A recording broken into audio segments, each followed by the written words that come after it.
Ito po bang EGB Builders ay nilagay na po ninyo sa ika nga kinasuhan po ninyo because they're one of the 15 that was mentioned by the Office of the President? Hindi pa po, Mr. Chairman. Bakit hindi po, Mr. Chair? Wala pa po kaming nakikitang proyekto at ebidensya na nag-lead dito sa kumpanyang to. In fact, ngayon ko lang ho na narinig ito, itong EGB Builders. But we will look into it po, Mr. Chairman. Pero sa ngayon po, wala pa po. Kasama po siya doon sa top 15, Mr. Chair, itong EGB Construction. Kaya ako po nabanggit lang, Mr. Chair, dapat silipin din because we have information and we have the evidence linking EGB dito po sa Wawaw.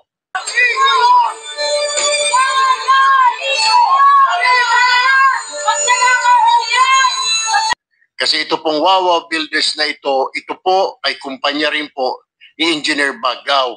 Pinapahiram niya po yung lisensya ng Wawaw sa mga tiga DPWH po sa First District ng Bulacan. What? What the So might as well include them in your investigation, including Wawaw na rin po, na kung po pwede po maimbestigahan ito at makasuhan, and then mapasama po sa AMLAC. Nandito po si Engineer Bagaw.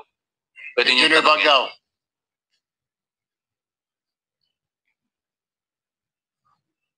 Your Honor, if I may, allowed to manifest. Go ahead. It is painful to hear and even more painful to know that many quickly believe accusations that have no clear foundations. For the record, hindi po ako ang may-ari ng Wawaw Builders at wala po ako kahit anong koneksyon kay Mr. Mark Arevalo at sa kanyang business. Mahigit po 3 dekada or 35 years na po ang EGB Construction Corporation sa industriya ng construction. I have built this company through my own effort. Di totoo yan. Bola lang yan. And endured many hardships just to keep my company standing. Hindi po naging madali ang daan. Mr. Chair, hindi ko kayo binigyan ng pagkakataon para magtalumpati.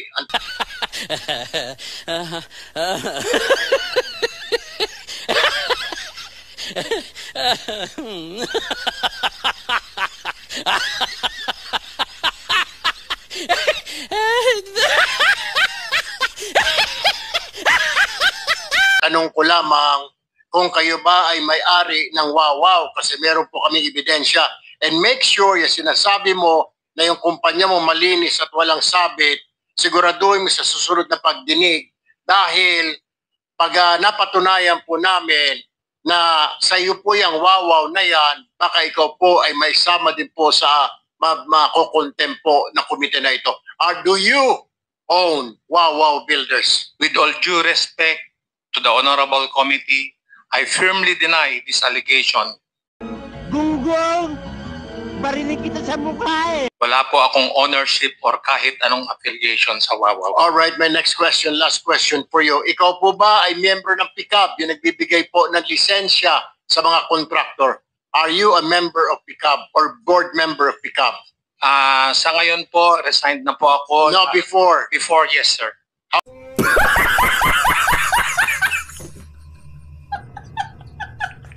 How many years you've been a member of PICAB? I was appointed by then President Duterte and What? What the f***? and I was reappointed by President Bongbong. Ilang taon po kayong sa PICAB? 3 years kay President Duterte and I serve as on holdover capacity ng 1 year kay... Pero tama po ba na ang PICAB po ang nagbibigay ng mga lisensya po sa mga kontraktor? Tama po ba ito? Tama po, Your Honor. Okay. Teka, Senator Erwin, ang inalaw ko lang, tanong doon sa dalawang aalis. Opo. So baka pwede I'm sorry, Mr. Chair. Kaya nga po, Yeah, what I'm saying is kanina nga po, baka pwede pong request po natin sa DPWH at tignan po ito, isama na rin po kasi nasa top 15 po itong Bagao Builders at meron din po silang poor unsatisfactory report mula po sa GPBB, mula po sa SIAP. So kailangan din po siguro mapasama sa kasuhan ito, kasama po yung WAWAW, and then doon po sa Anti-Money Laundering Council, baka pwede na rin po i-freeze sa mga assets nito, Mr. Chair. Oh my God! Wow! Mr. Chairman, unang-una po, maraming salamat Yes. po sa bagong information na ito. Kung mamarapati niyo po, hihingiin ko po yung mga information sa opisina ni Senator Erwin Tulfo at makakaasa po kayo na once we receive this, umpisahan na rin po namin ang investigasyon dito. Thank you, Maraming Mr. Chair. salamat po. Interjection, Mr. Chair, with the for AMLAC. Questions sa AMLAC, si Senator Erwin. Mr. Chair, for the two construction companies that you mentioned, you can confirm that we are also investigating them for purposes of filing the necessary cases regarding these flood control projects, Mr. Chair. You're referring to EGB and EJB Wawaw. and Wawaw Thank you. Construction, Mr. Chair. Senator Bama, you know. Yeah, With the permission of Senator Estrada. one item for Secretary Dizon.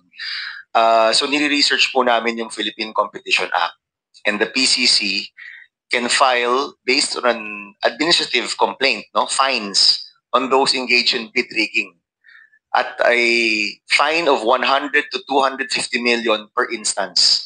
Kung 600 po yung kontrata natin, that's 600 times 100 million or 250 million, aabot ka ng 150 billion pesos in fines. Oh my God! And you only need substantial evidence, not evidence beyond a reasonable doubt, because this is administrative. So I suggest po that the executive talk to the Philippine Competition Commission, simulan nila yung kanilang motu proprio investigation at tiyansahan na po natin yung mga contractor na may mga ghost project para ma-recover po natin yung pera. Mr. Secretary. Maraming salamat po dito sa bagong information na ito at tayo po ay immediately po makikipag-usap kay Chairman Mike Aguinaldo ng PCC at sa kanyang team para po maumpisahan po natin kaagad ito. Maraming Wait. salamat po sa suggestion. Secretary, Nice. the admission na may binabayad upon award, na may SOP upon award is already an evidence of bid rigging. So nandito na po lahat ng mga kailangan po na ebidensya dito po sa ating komite. Maraming salamat po at gagawin po natin ito agad-agad. On that Thank you note, very much. Question very quickly, for AMLAC. Mr. President, Mr. Chairman. Yes, Senator Panglian. Yes, As long as you will address your questions to the two No, gentlemen. to Secretary Dizon, just a manifestation very quickly. And if you compare with the PCC, just for your information, the PCC actually imposed a huge fine of about 2.4 billion pesos last September 2024. But this refers to another group of companies, itong Onion Cartel. Yun nga lang, isang taon na, hindi pa rin nababayaran yung multa.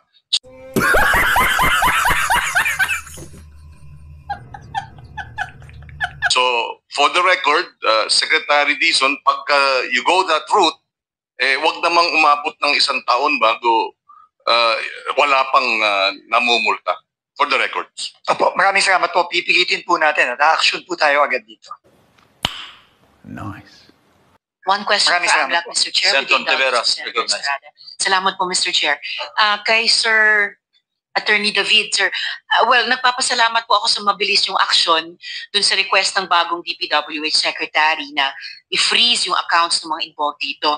Ang tanong ko po ay, may reports na po ba kayong nakuha dati na pwedeng may kinalaman sa suhulan? Kasi imposible naman pong di yan i-withdraw ng contractors o i-deposit ng mga nilagyan. No? So meron na po bang reports at pwede nyo po bang isubmit yung mga reports na yon sa komite? Mr. Chair, we confirm that we have already received several reports from the banks and financial institutions and other covered persons regarding transactions that probably are involved in corruption activities, Mr. Chair. And this became one of the basis for the filing of we can confirm that we filed a petition for fees order with Court of Appeals, and the Court of Appeals issued that freeze order recently. And we submit also, Mr. Chair, that we will make the appropriate submission to the office of the Senator Ontiveros regarding this matter, Mr. Chair. Nice. To the whole committee, sir, please, through the chair. Yes, yes, Mr. Chair. Thank you Salamat, very much, Mr. Chairman. Chair. Yes, Mr. Chair, ako naman. And then Senator Rafi. Never pa ako nakapag-interject. After I've been quiet all along. Senator By the way, Gatchalian. Mr. Chair, 1 o'clock meron pa rin akong committee hearing sa Okay. public service. Yes. Okay, sige, Senator Rafi. Thank you, Mr. Chair. Thank you, Senator Wayne. Kay Secretary Vince Dizon, yung po mga nare-recover ninyong amounts from the contractors with ghost projects, yung sa liquidated damages sa performance fund, saan po napupunta yung amount na yun? And how much so far has been collected? Unang-una po, nagsisimula pa lang po tayong i-call yung mga iba't ibang bonds, insurance, warranties dito sa mga kontratang ito. As of now po, wala pa po tayong nakukuha. May proseso po ito base sa ating mga regulasyon. Pero inumpisa na po namin ito dito sa ating bagong team na pumasok. At mag-report po tayo once na nagawa na po ito at meron na po tayong mga final na mga i-recover nating bonds, insurance at mga warranties. I-report po natin ito agad-agad. Nice. Okay, yung mga marirecover na pera, saan po mapupunta yun? Balik sa Kabanambayan, National Treasury, o Opo. doon sa project? Babalik po yan sa Kabanambayan, sa DPWH, at makikipag-usap po tayo sa ating Department of Finance at National Treasury kung paano po ang magiging treatment po nito. At kami po ay isasuggest po natin na dapat po immediately po gamitin po ito sa pagpapasaayos nitong mga either ghost o substandard project. Pero hindi pa po natin alam kung ano ang magiging proseso dito at kung ano po ang magiging final decision po ng ating National Treasury kapag ito po ay naibalik. Nice. Thank you, Mr. Chair. That's all for now. Senator Mr. Gatchalian. Chairman, just a few questions to AMLAC. Kay Edie David, sino-sino yung mga na-file na kaso? Sino-sinong individual and corporations? Mr. Chair, I cannot indicate po individually, but I can state that this involves contractors and all the other public officials from the DPWH. How come you cannot state it for the record? Mr. Chair, this is still pending with the Court of Appeals, and under the rules on civil forfeiture po and freeze orders, we cannot disclose in detail po the contents of the freeze order. But can you specify the amounts of those individuals? The amounts of from the bank accounts, we have to wait from the bank returns that will be coming from our covered persons, and then we will total po the remaining amount that are present right now in the bank accounts and insurance policies of the respondents. When will that happen? Right now there are a few banks who already submitted the returns, but today we will have to complete the update po from the bank. Next week, can we get that data next week? We will see po. We will be following from the covered persons po. And then can you disclose that through an executive session? Yes, Mr. Chair, we will request for an executive session. Nice. Mr. Chair, I propose that, and we've done this with Senator Risa during the Alice Buo investigation, that once the data comes in and na-compile na lahat, we would request for an executive session so that we will know precisely the transactions of those individuals involved in this corrupt scheme. Noted, Senator Sherwin. So, any more questions? Chairman, pahabol na lang isa kay Secretary bago siya. Go ahead, please. Secretary, kabisado niyo po ba itong Department Order 132? Pasensya na po, hindi po. Ito po kasi yung amendments to Department Orders relative to the creation and operation of the Quality Assurance Units. Ito po yung, kumbaga, quality control. Monitoring. Opo. Babasahin ko po yung isang relevant paragraph lang kasi important nila. Ito pong Quality Assurance Units, Central Office, shall be reporting directly to the QAU Steering Committee, QAUSC. composed of the Undersecretary and Assistant Secretary responsible for the overall supervision and control of the BQS as Chairman and Vice Chairman respectively. The BQS shall be in charge of the overall coordination and management of the QAU operations. Ito na po.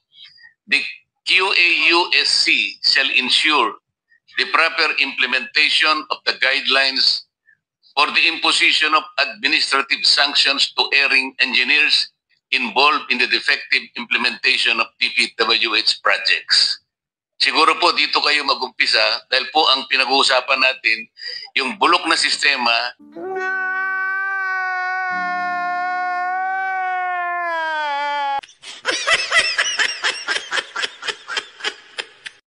Hindi ginaganap po yung quality control na talagang dapat sanang sundin.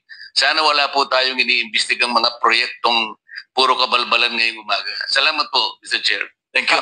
We agree Yes, please. we agree po with the observations po of the good senator po. Yan po talaga isa sa mga kailangan nating gawin is yung pagsisigurado na yung monitoring at quality assurance ng mga proyekto na klarong-klaro dito sa mga nakita nating mga project na ito ay hindi ginawa ng tama. So kailangan po talaga ma-implement po ng tama yung monitoring at quality assurance.